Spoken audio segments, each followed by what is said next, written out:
Hey, how's it going, guys? This is Anthony from Anthony's Customs, and for this review we're going to be looking at the Play Art Sky Man of Steel General ZOD figure. Pretty cool figure, but I do have some complaints. I'll point those out in a little bit. First I want to show you what accessories he comes with. I guess we'll start with here. We have this head, the unmasked head, unhelmeted head. He has a little collar piece that goes on with that head, and this piece here is also removable. And so what you can do with this is pop this head off, which isn't quite as easily done as it is said, but it comes off. Then you take the collar comes off with it if you grab it, but it's a separate piece, soft material. This little piece comes off.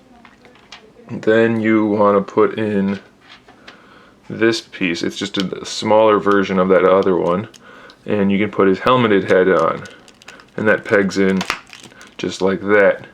Now the helmet itself, they did a pretty good job with it. It really looks like there's a layer of like glass over the pearlescent goldish color, which just looks really well done. The problem I have with it is I don't remember ZOD ever having a polished helmet like this. I remember his always having the skull shape to it, whether it was translucent or opaque black. I don't remember it ever looking like this. Maybe it did briefly in the movie, but it would have been much cooler for the figure to have the skull shape than to have this one. But what are you gonna do, right? Okay, so we have those alternate heads and alternate parts for that. He has two open hands, so you have a hand there and a hand there, open hands. He also has fist hands. That's it as far as the hands go, nothing special there. And then we also have the removable cape. And how that works is the whole back piece comes off like that, and it doesn't stay on as well as I would have liked. The one with the cape can pull it off fairly easily. It doesn't snap in. It actually doesn't snap in at all, it just kind of fits in. So that could have been done a little bit better, but you do have the cape, and it's not posable at all, unfortunately. It's just one solid cape that hangs there. We'll look at that in a little bit, but as far as the alternate parts go, then you also have this piece, which is just the same piece as the other one without the cape, and that actually fits in much better. But there you have it. Those are the accessories. And we also get, as is normal now, the display stand, which is kind of like that frosted clear plastic. It shows you over here what it'll end up looking like and how to put it together. Then over here we have the directions for doing the interchangeability. We have the hands, the head or the helmeted head with the little piece, and then the unhelmeted head with the collar and the larger piece there, and it shows you what to do with the cape. So pretty cool. He does have a black blister, so if you tear that up, getting that out, it won't ruin the displayability of the package. Now the other major gripe, I have two more major gripes actually for this figure. One being that he's really bronzish colored, and I remember him being more of a gunmetal, more grayscale rather than having this brown on him. I could be remembering incorrectly, and it doesn't look bad either way, but I remember it being much more silver and black than this goldish color. I remember Jarrell having the goldish color, and I'm pretty sure his figure is really noticeably different than this one, but still, too much color, I think, not enough silver, but that might just be my bad memory. And secondly is the legs. The legs are just a little bit bigger than I think they should be. They really throw off the look of the figure because he's got big feet and extra big legs, and I think that might be why he's so much taller than Superman. The proportions are not great for ZOD.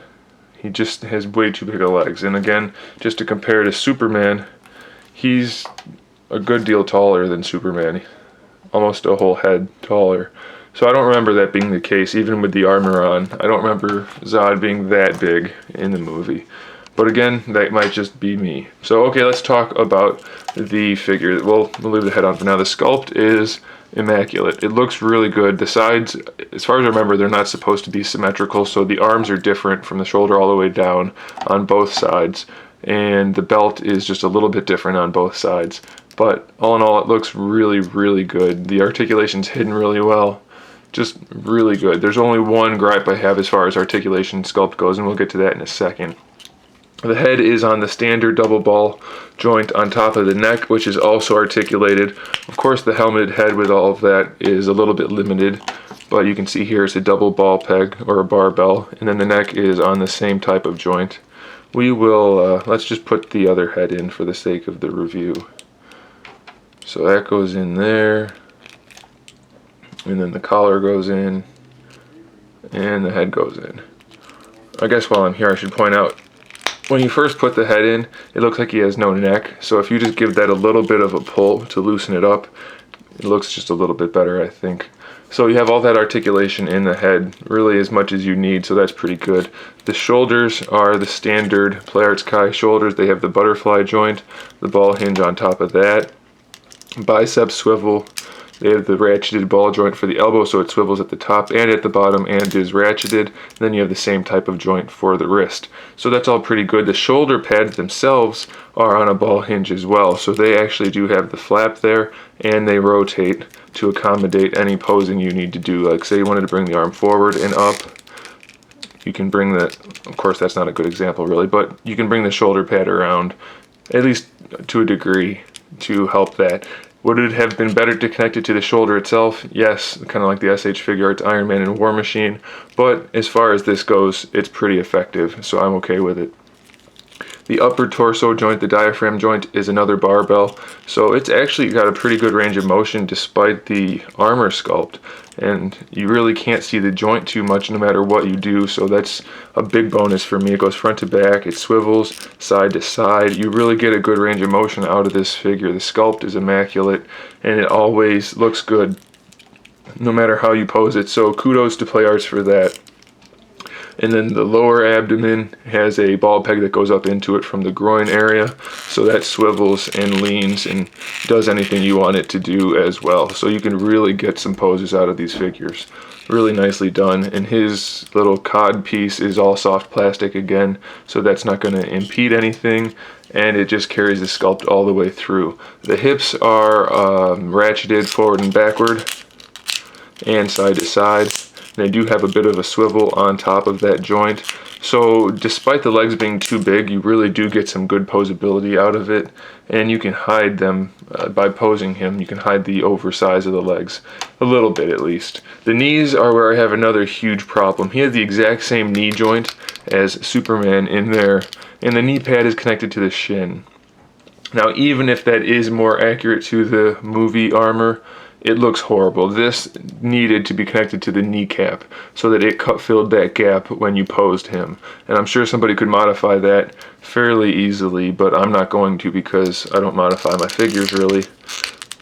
It looks fine like that, of course, and if you leave the top joint in place and just use the bottom one, it doesn't look as bad, but you still have a giant gap that does not need to be there at all. If you use the bottom one only, I mean, it just looks bad. If you use both of them, it looks really bad. That knee pad needs to be on that kneecap piece. Just bad choice on their part, trying to save some money, and they screwed up the figure a little bit. But it still looks good like this, and then the ankles have the same articulation as the wrists and the elbows. And does he have a cut joint in the foot? Doesn't look like he has the cut joint in the foot, so I'm good with that. Like I said though, his legs are too big and his feet are too big. It's not so much so that it's a huge problem, but it is a problem nonetheless. And he is probably too tall, I think, compared to Superman, because like I said, he stands almost a head taller than him. So that's a little bit of an issue for me. But all in all, he's a really good figure. Let's look at the cape. So the cape has a really good sculpt to it, lots of wrinkles and flowingness, just like in the movie. There's some shading, and it does have the armor piece, which is sculpted and molded and everything. It looks good, but no articulation at all for the cape. And when you put it on,